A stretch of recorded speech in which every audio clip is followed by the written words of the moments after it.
നമസ്കാരം കൂട്ടുകാരെ. ഇത് വീട്ടിലുള്ള എല്ലാവർക്കും ഉപകാരപ്പെടുന്ന ഒരു പരിപാടിയാണ്. നമ്മുടെ വീട്ടിലെല്ലാവരും മുരിങ്ങയൊക്കെ കറി വയ്ക്കുമല്ലോ. മുരിങ്ങ കറി വയ്ക്കുമ്പോൾ മുരിങ്ങ ഇത് എടുക്കുക എന്നുള്ളത് വളരെ ബുദ്ധിമുട്ടുള്ളൊരു ടാസ്ക്കാണ്. അപ്പോൾ നമ്മൾ അതിന് വേണ്ടിയിട്ട് ഈസി ആയിട്ട് അത് എങ്ങനെ ചെയ്യാം എന്നുള്ളതാണ്.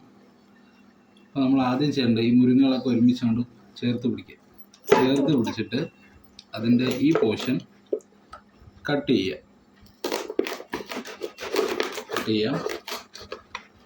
ചെയ്തതിന് ശേഷം മാറ്റി വെച്ചിട്ട് നമ്മൾ ഒരു മുരിങ്ങ എടുക്കുക. എന്നിട്ട് ഇതുപോലെ ഓട്ടയുള്ള പാത്രങ്ങൾ അല്ലെങ്കിൽ കരണ്ടിയോ അങ്ങനെ എന്തെങ്കിലുമൊക്കെ എടുക്കുക. എന്നുണ്ടോ ഓട്ടയുള്ള പാത്രം.